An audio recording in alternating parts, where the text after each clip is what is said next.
Assalamualaikum Buya. Waalaikumsalam warahmatullahi wabarakatuh. Saya ingin bertanya Buya, apa hukumnya ketika adik perempuan sering tidur di kamar kakak perempuannya yang sudah menikah? Tapi adik perempuan itu selalu tidur ketika kakak perempuan dan kakak iparnya tidak ada di rumah. Syukron Buya, wassalamualaikum warahmatullahi wabarakatuh. Pendidikan akhlak yang diajarkan oleh Allah dan baginda Nabi, urusan tempat tidur juga harus diperhatikan. Misalnya umur 7 tahun, alimu auladahum wa hum abna'u sab'in. Umur 7 tahun diajari salat. Kemudian 10 tahun dikasih sanksi. Kemudian wafarriquhum fil madaji', hendaknya kita pisah tempat tidur mereka. Tolong didengar ini, dipisah. Kalau kita punya anak laki, perempuan, dipisah tempat tidurnya, jangan satu ranjang. Na'udzubillah. Kadang mungkin sebetulnya tidak niat jelek, tapi manusia mungkin sang adik yang laki-laki pengen malam hari, pengen ke toilet dan sebagainya, ternyata melihat aurat kakaknya tersingkap dan sebagainya, mungkin banyak hal, na'udzubillah. Sudahlah pokoknya denger deh sabda Nabi, beresin. Sekecil apapun rumah kita hendaknya dipisah.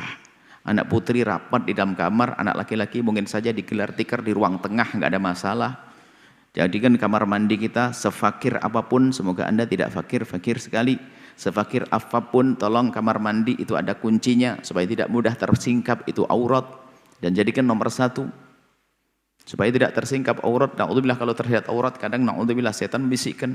Yang semula abang tidak pernah berpikir macam-macam, adik tidak pernah berpikir macam-macam karena tersingkap auratnya, na'udzubillah, karena sudah melanggar Allah di situ, melanggar Rasulullah, hendaknya dipisah. Termasuk wahai kayak begini ini, adik ipar perempuan, kakak iparnya kan laki-laki.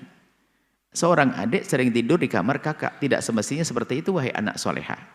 Kenapa tidur di kamarnya kakak? Kalau terpaksa harus tidur dengan kakak, harus ngasih tahu dan mungkin minta izin supaya kakak ipar tidak datang. Na'udzubillah. Mungkin suatu ketika kakak ipar datang, temannya sang adik perempuan tidur di kamarnya sang kakak ipar, mungkin tidak menutup auratnya dan seterusnya, rambutnya terlihat dan sebagainya. Dan mungkin hal-hal yang lainnya. Dan tidak semestinya seperti itu kalau wanita mulia. Hendaknya menjaga diri, ngerti abang iparnya akan datang ke sini, dia akan mau, tidak akan, bahkan mungkin tidak akan bisa tidur kalau saat ini tidur. Tidak boleh membiasakan yang demikian itu. Tidak boleh membiasakan yang begitu.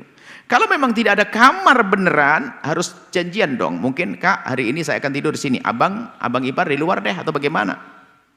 Tapi kalau hanya tidur asal begini, tidak diperkenankan. Secara akhlak tidak baik, karena khawatir mengarah kepada hal-hal yang tidak baik.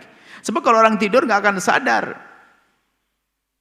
Tersingkap kepalanya, tersingkap, semuanya tersingkap, dan seterusnya. Sebab kakak ipar bukan mahram loh ya. Waspada ini. Anda sebagai adik perempuan dengan abang ipar Anda nggak boleh Anda berduaan. Dalam Islam fikih mahramnya mahram sementara, hanya karena abangnya masih menikah dengan kakaknya dia tidak boleh dinikahi.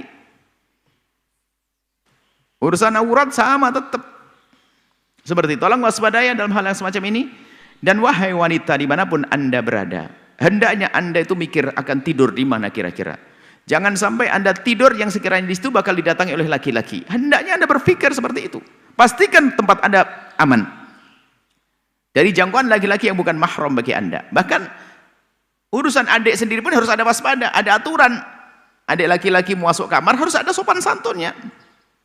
Para orang tua tolong perhatikan petunjuk dari Nabi SAW. Jangan dibebaskan mereka tidur bareng semuanya, enggak. Bahkan laki dengan laki pun hendaknya sudah dipisah juga. Laki dengan laki. Kalaupun seandainya tidak dipisah harus ada jarak. Kemudian selimut masing-masing. Indahnya pendidikan dalam Islam. Kalau dilaksanakan itu semua, problem-problem moral hari ini tidak akan terwujud. Tidak akan ada. Baik seperti itu, jadi hendaknya jangan dong. Jangan tidur di tempat itu wahai anak yang solehah. Tidur di kamarmu sendiri, kamar ibundamu, kamar ayahandamu, kamarmu. Jangan di kamar kakak iparmu. Semoga Allah menjaga semuanya. Waspada dan waspada. Waspada dan waspada.